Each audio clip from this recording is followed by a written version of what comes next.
Hello everyone. आप सभी का एक बार फिर से स्वागत है मिशन पॉसिबल ऑनलाइन क्लासेस में। जैसा कि आप सभी जानते हैं, हमारे चैनल में आपको उत्तराखंड से संबंधित सभी एग्जाम की तैयारी के लिए अच्छा कंटेंट उपलब्ध कराया जाता है। और जैसा आप सभी लोग जानते हैं कि अभी करंट में वन दरोगा और उत्तराखंड एलटी के लिए एक महत्वपूर्ण टेस्ट सीरीज चलाई जा रही है। देखिए, उत्तराखंड एलटी की दो टॉपिक की टेस्ट सीरीज आपके सामने आ चुकी है। अगर आपने वो नहीं देखी है तो एक बार हमारे चैनल पे जाके उसे जरूर देखें। और अगर आपने अभी तक हमारा चैनल सब्सक्राइब नहीं किया है तो इसे सब्सक्राइब जरूर करें। तो देखिए, आज हमारा तीसरा टॉपिक है हमारे एलटी के सिलेबस का, जो है शिक्षा के प्रति अभिवृत्ति। ठीक है, तो एटीट्यूड टुवर्ड टीचिंग जो है हमारा टॉपिक है। इस पे जो बेस्ड थोड़ा सा इंपॉर्टेंट क्वेश्चंस हैं वो आपके लिए लाए गए हैं। तो देखिए, आज की टेस्ट सीरीज हम स्टार्ट करते हैं। अब देखिए, हमारा पहला क्वेश्चन है आज की टेस्ट सीरीज का, बालक के सर्वांगीण विकास के लिए आवश्यक है।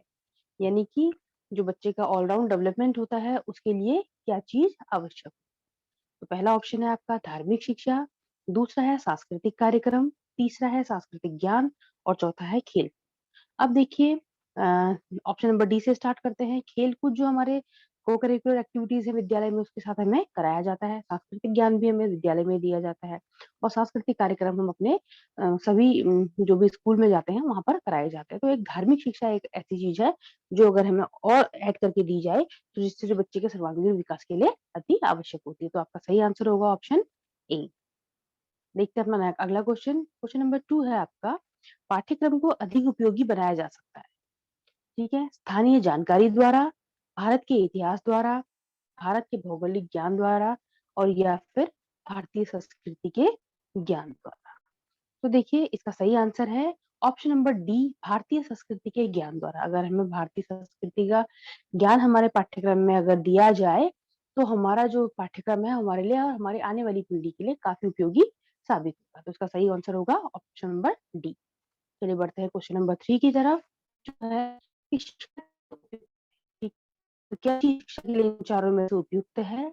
पहला ऑप्शन है वर्तमान परीक्षा पद्धति, दूसरा ऑप्शन है सपुस्तक परीक्षा पद्धति, तीसरा है सेमेस्टर पद्धति और चौथा है वस्तुनिष्ठ प्रश्न पद्धति। अब जैसे इसका सही आंसर है, आप सभी लोग जानते होंगे, ऑप्शन नंबर सी, सेमेस्टर पद्धति, जो हमारे एजुकेशन सिस्टम में ऑलरेडी लागू हो भी चुका है, तो ये हमारे लिए अभी उपयुक्त है। चलिए अगला क्वेश्चन देखते हैं। क्वेश्चन नंबर 4 है, आपकी शिक्षा सफल है यदि, मतलब कि अगर आपकी एजुकेशन सफल तब मानी जाएगी जब क्या होगा। ऑप्शन नंबर ए, उससे आपके सम्मान में वृद्धि होती है। ऑप्शन नंबर 2, आपको आत्मसंतोष प्राप्त होता है। ऑप्शन नंबर सी है दूसरों को भी लाभ मिलता है, या फिर ऑप्शन नंबर डी, आपको नौकरी प्राप्त होती है। ठीक है ना। तो देखिए, इसका सही आंसर होगा ऑप्शन नंबर बी, आपको जब आत्मसंतोष प्राप्त होता है, यानी कि आपको सेल्फ सेटिस्फेक्शन की जब आपके अंदर फीलिंग आती है कि हाँ, मैंने जो पढ़ा है वो मेरे लिए सफिशिएंट है, या फिर मैं उस चीज से खुश हूँ, तो आपकी शिक्षा वहां पर सफल मानी जाती है। ठीक है ना। अगला देखिए, क्वेश्चन नंबर 5 देखिए, यदि आप अपने क्षेत्र के सबसे अधिक पढ़े लिखे हैं तो आप सर्वाधिक बल देंगे। यानी कि अगर आप अपने एरिया में, अपने लोकेलिटी में, अपने समाज में सबसे अधिक पढ़े लिखे व्यक्ति हैं तो आप किस चीज पर सबसे अधिक बल देंगे। आपके सामने ऑप्शन है। ऑप्शन नंबर ए, शिक्षा के मूलभूत सिद्धांत के प्रचार प्रसार। ऑप्शन नंबर बी है अधिक से अधिक लोगों के शिक्षा प्राप्त करने पर। ऑप्शन नंबर सी, क्षेत्र के विभिन्न आयामों पर शोध करने पर, या फिर ऑप्शन नंबर डी, शिक्षा के महत्व पर संगोष्ठी आयोजित करने पर। देखिए, अगर आप पढ़े लिखे हैं तो आप चाहेंगे कि अधिक से अधिक लोग जो है वो शिक्षा प्राप्त करें। तो इसका ऑप्शन नंबर बी जो है वो आपका सही जवाब। अगला प्रश्न देखिए, प्रश्न नंबर है, उत्तम शिक्षा सर्वाधिक सहायक है। यानी कि जो अच्छी एजुकेशन है वो किस चीज में सबसे ज्यादा हमारी हेल्प करती है। तो आप अपने ऑप्शन देख लीजिए। ऑप्शन नंबर ए है व्यक्ति को आत्मनिर्भर बनाने में, ऑप्शन बी है व्यक्ति को अर्थोपार्जन में, सी है विद्वान बनाने में और डी है प्रतिष्ठा बढ़ाने में। तो देखिए, जो शिक्षा है वो व्यक्ति को आत्मनिर्भर बनाने में सबसे ज्यादा मदद करती है। अगर आप शिक्षित हैं तो आप आत्मनिर्भर बन सकते हैं। तो आपका ऑप्शन नंबर ए जो है वो सही जवाब होगा। चलिए आगे बढ़ते हैं। क्वेश्चन नंबर 7 देखते हैं। अब तक आपने जो शिक्षा प्राप्त की है वह, यानी कि जो भी आपने अभी तक सीखा है वह क्या हुआ, क्या किस चीज के लिए आपके लिए काम आती है। तो पहला ऑप्शन है आपके केवल समय बिताने वाली है आपकी शिक्षा। दूसरा ऑप्शन है ऑप्शन नंबर बी, आपके लिए उपयोगी और मूल्यवान है आपकी शिक्षा। तीसरा है आपके लिए भौतिकता को बढ़ावा देने वाली है या फिर नैतिकता से बिल्कुल शून्य है आपकी शिक्षा। तो देखिए, अगर आपने जो शिक्षा प्राप्त की है वो आपके लिए क्या है? उपयोगी है और आपके लिए बहुत मूल्यवान है। अगर आपने किसी भी परिवेश में, किसी भी परिस्थिति में अगर आपने शिक्षा प्राप्त कर ली, तो वो आपके जीवन में आपके लिए कहीं न कहीं उपयोगी साबित होगी और वही आपके लिए सबसे मूल्यवान धरोहर बन जाती है। चलिए देखते हैं अगला प्रश्न अपना। प्रश्न नंबर 8 है, शिक्षा क्या है? यानी कि एजुकेशन क्या है? अपने ऑप्शन देख लीजिए। ए ऑप्शन है एक पुस्तक है, एक व्यवसाय है, शिक्षा वह है जो शिक्षकों से मिलती है या फिर शिक्षा ज्ञान एवं अनुभव है। ठीक है? तो देखिए, शिक्षा जो है हमारा ज्ञान और हमारा जो अनुभव है वही हमारी शिक्षा कहलाती है। ठीक है? तो एजुकेशन क्या है? हमारी नॉलेज और हमारा एक्सपीरियंस। ठीक है ना? ये इसका आपका सही जवाब होगा ऑप्शन नंबर डी। आगे देखते हैं क्वेश्चन नंबर 9। शिक्षा के मानदंड को ऊंचा उठाने के लिए निम्न में से क्या आवश्यक है? यानी कि जो हमें अपनी शिक्षा का स्टैंडर्ड है, एजुकेशन का स्टैंडर्ड है, उसको ऊपर उठाने के लिए क्या क्या चीजें आवश्यक होती है? पहला ऑप्शन है देखिए, अध्यापकों का वेतन। बी, छात्रों का सतत मूल्यांकन। सी, पाठ्य पुस्तकों का सतत मूल्यांकन। या फिर डी, पाठ्यक्रम में संशोधन। ठीक है? तो देखिए, अध्यापकों के वेतन से एजुकेशन के स्टैंडर्ड का कोई मतलब नहीं है। ठीक है? जो बी ऑप्शन है, छात्रों का सतत मूल्यांकन, ये है हमारे लिए ज्यादा जरूरी, क्योंकि अगर छात्रों का सतत मूल्यांकन समय समय पर किया जाएगा तो उससे क्या होगा, हमें बच्चों की प्रोग्रेस के बारे में एक अच्छी रिपोर्ट मिलेगी और हम उसी के आधार पर अपनी शिक्षा व्यवस्था को आगे बढ़ा सकते हैं और शिक्षा का स्टैंडर्ड जो है वो उसे उठा सकते हैं। तो आपका ऑप्शन नंबर बी जो है वो सही आंसर है। ठीक है ना? चलिए आगे बढ़ते हैं। अपना प्रश्न नंबर देख लीजिए, क्वेश्चन नंबर 10। शिक्षा का सच्चा उद्देश्य है। ठीक है? यानी कि जो एजुकेशन है उसका सच्चा एम क्या है? ऑप्शन नंबर ए है देखिए,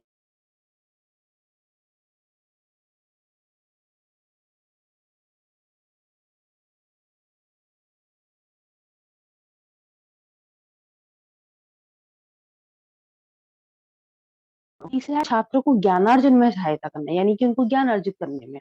या फिर डी ऑप्शन है छात्रों को संपूर्ण विकास करना। तो इसका ऑप्शन है कि छात्रों का ऑल डेवलपमेंट, यानी कि संपूर्ण विकास। तो आपका ऑप्शन डी जो है वो शिक्षा का सच्चा उद्देश्य होना चाहिए। ठीक है? किसी एक चीज के लिए शिक्षा हमें तैयार नहीं करती है। शिक्षा का जो उद्देश्य है वो हमारा ऑलराउंडर डेवलपमेंट, यानी कि संपूर्ण विकास जो होता है, सर्वांगीण विकास जो है, ये हमारी शिक्षा का उद्देश्य होना चाहिए। चलिए अब हम आगे बढ़ते हैं क्वेश्चन नंबर 11 की तरफ। आधुनिक शिक्षा का वास्तविक लक्ष्य हो सकता है। ठीक है ना? जो मॉडर्न एजुकेशन है उसका एम क्या है, उसका लक्ष्य क्या है? देखिए, ऑप्शन ए है आपका, बालक में उत्तम आदतों का निर्माण, उपाधियों का संकलन, जीवन यापन का प्रशिक्षण पूर्णता में, या फिर महापुरुषों का अनुगमन। ठीक है? तो ये आपके सामने ऑप्शन है। अब देखिए, शिक्षा का वास्तविक उद्देश्य क्या हो सकता है? अगर हमने बच्चों में अच्छी आदतों का निर्माण कर, ठीक है, तो हम मानेंगे कि हमारी शिक्षा का जो लक्ष्य है वो प्राप्त हुआ। ठीक है ना? बाकी जो बच्चा सीख सकता है, लेकिन अगर हमें उसकी आदतों में अच्छी अच्छी उसकी हैबिट्स अगर बना दी, तो ये हमारे लिए सबसे इम्पोर्टेंट है। तो आपका सही आंसर होगा ऑप्शन नंबर ए, बालक में उत्तम आदतों का निर्माण आधुनिक शिक्षा का वास्तविक लक्ष्य हो सकता है। देखिए, यहाँ पर आधुनिक शब्द यूज किया गया है, यानी कि आजकल के परिवेश में, क्योंकि आजकल का परिवेश ऐसा है कि अगर हमने बच्चों के अंदर अगर अच्छी आदतें डाल दी, तो वो हमारी शिक्षा का सबसे महत्वपूर्ण लक्ष्य माना जाता है। ठीक है? तो अभी के परिवेश की यहाँ पर बात हो रही है, आधुनिक शिक्षा। चलिए आगे बढ़ते हैं। क्वेश्चन नंबर 12 देख लीजिए अपना। उत्तम शिक्षण संस्थानों की स्थापना की जानी चाहिए। ठीक है? जो अच्छे शिक्षण संस्थान है उनकी स्थापना कहाँ की जानी चाहिए? ठीक है? आपका ऑप्शन नंबर ए है घनी आबादी वाले क्षेत्र में, बी है नगर के बाहर, सी है प्राकृतिक वातावरण में, या फिर डी निकट गांव में। ठीक है? तो अब देखिए, घनी आबादी वाले क्षेत्रों में शिक्षण संस्थानों की व्यवस्था नहीं की जानी चाहिए, ये पहला ऑप्शन आपका गलत हो गया। नगर के बाहर भी नहीं होनी चाहिए, क्योंकि आने जाने में या बहुत सारी चीजों में आपको सुविधाओं में दिक्कत होगी। प्राकृतिक वातावरण में, ये आपका एकदम सही ऑप्शन है। सही जवाब आपका जो होगा ऑप्शन नंबर सी है, क्योंकि अगर प्राकृतिक वातावरण में बच्चा पढ़ेगा तो उसका ध्यान अच्छा रहेगा पढ़ाई में और उसको बहुत सारी चीजों के फायदे होंगे। और जो डी है निकट गांव के, ये भी सही ऑप्शन नहीं है, तो इसका सही जवाब होगा ऑप्शन नंबर सी। आगे बढ़ते हैं क्वेश्चन नंबर 13। शिक्षा के सप्त सूत्रों में केंद्रीय भूत गुण माना जाता है, यानी कि जो 7 सूत्र हैं शिक्षा के, उनमें सबसे जो केंद्रीय यानी कि सबसे जो मेन गुण है वो क्या माना जाता है? ठीक है ना? तो देखिए, पहला है मानवीयता, दूसरा है चारित्रिक योग्यता, तीसरा है आत्मानुभूति और चौथा है आर्थिक प्रभुत्वता। ठीक है, तो इसमें जो पहला ऑप्शन है, ऑप्शन नंबर ए, ये आपका सही जवाब है। शिक्षा का जो केंद्रीय और मूलभूत गुण माना जाता है वो मानवीयता है। अगर हमारे अंदर मानवीयता आती है तो हमारे लिए ये सबसे इम्पोर्टेंट होता है। ठीक है ना, चलिए आगे बढ़ते हैं। क्वेश्चन नंबर 14 देख लीजिए। कक्षा के मूलभूत सिद्धांत के प्रतिपादन का उत्तरदायित्व है। ठीक है, यानी कि जो क्लासरूम मैनेजमेंट होता है या क्लासरूम फॉर्मेशन होती है हमारी, उसके जो सिद्धांत है उसका प्रतिपादन का उत्तरदायित्व किसका होता है, किसकी रिस्पॉन्सिबिलिटी है अपने क्लासरूम मैनेजमेंट के लिए। ठीक है, ऑप्शन ए है प्रधानाचार्य, बी है शिक्षक, सी है शिक्षक एवं छात्र और डी है केवल छात्र पर। तो इन चारों में से किस पर आपकी क्लासरूम मैनेजमेंट की जो जिम्मेदारी होती है, रिस्पॉन्सिबिलिटी होती है, वो किस पर होती है। तो देखिए, प्रधानाचार्य पर बिल्कुल भी नहीं होती। ठीक है, प्रधानाचार्य पूरे स्कूल को मैनेज करता है, शिक्षकों पर नहीं। हम केवल शिक्षकों से उम्मीद नहीं कर सकते कि वो क्लासरूम को अच्छे से मैनेज कर सकते। और लास्ट वाला ऑप्शन है केवल छात्र पर, बिल्कुल नहीं, हम छात्र पर भरोसा या फिर उस पर विश्वास नहीं कर सकते। तो केवल शिक्षक और छात्र, यानी कि ऑप्शन नंबर सी जो है वो आपका सही जवाब होगा। जब छात्र कॉम्प्रोमाइज करेगा, अच्छे से बिहेव करेगा और शिक्षक भी एक दूसरे के साथ अच्छे से तालमेल बैठाएंगे, तो हमारे क्लासरूम का जो मैनेजमेंट होता है वो अच्छे से चल सकता है। तो सी आपका ऑप्शन एकदम सही जवाब। क्वेश्चन नंबर 15 देखिए। शिक्षकों का विद्यालय में सर्वोच्च कार्य, यानी कि जो सबसे मेन काम है टीचर्स का विद्यालय में, वो क्या है। ऑप्शन देखिए, पहला ऑप्शन है छात्र का मार्गदर्शन करना, दूसरा है अनुशासन संबंधी प्रबंध करना, तीसरा है शिक्षण करना, चौथा है छात्र का उपचार। देखिए, सिंपल सा क्वेश्चन है लेकिन काफी इंपॉर्टेंट है।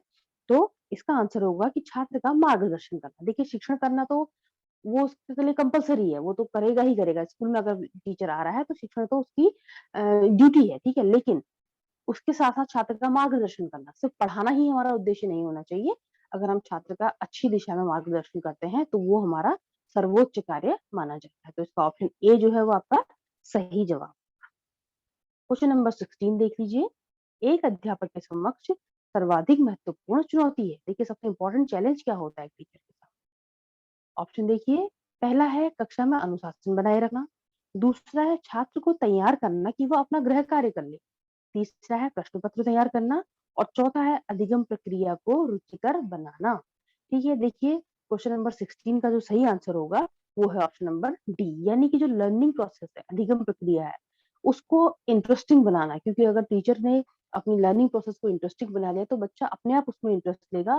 तो देखिए, अगर ये जो हमारा फोर्थ ऑप्शन है ये एकदम सही आंसर है। अगर हमने अधिगम प्रक्रिया को रुचिकर बना लिया तो कक्षा में अनुशासन भी अपने आप तैयार होगा, बच्चा इंटरेस्ट से होमवर्क भी करेगा और टीचर भी अपना काम आसानी से कर सकता है। तो क्या है, ऑप्शन नंबर डी आपका सही जवाब। अगला प्रश्न देखिए, प्रश्न नंबर 17 एक प्रखर बुद्धि बालक यदि कक्षा में अनुशासनहीन हो रहा है, यानी कि एक जो अच्छा इंटेलिजेंट बच्चा है आपका, आपकी क्लास का, वो धीरे धीरे कक्षा में अनुशासनहीनता दिखाता है, तो क्या होगा उसका। ऑप्शन देखिए, उसकी परवाह नहीं की जानी चाहिए। ठीक है ना, दूसरा ऑप्शन है उसे कठोर दंड दिया जाना चाहिए, तीसरा है उसकी समस्या को समझने का प्रयास किया जाना चाहिए, या फिर चौथा है अभिभावक से उसकी शिकायत की जानी चाहिए। तो देखिए, उसकी परवाह नहीं करना बिल्कुल गलत सही है, गलत ऑप्शन है। उसे कठोर दंड दिया जाना चाहिए, ये भी बिल्कुल सही नहीं है।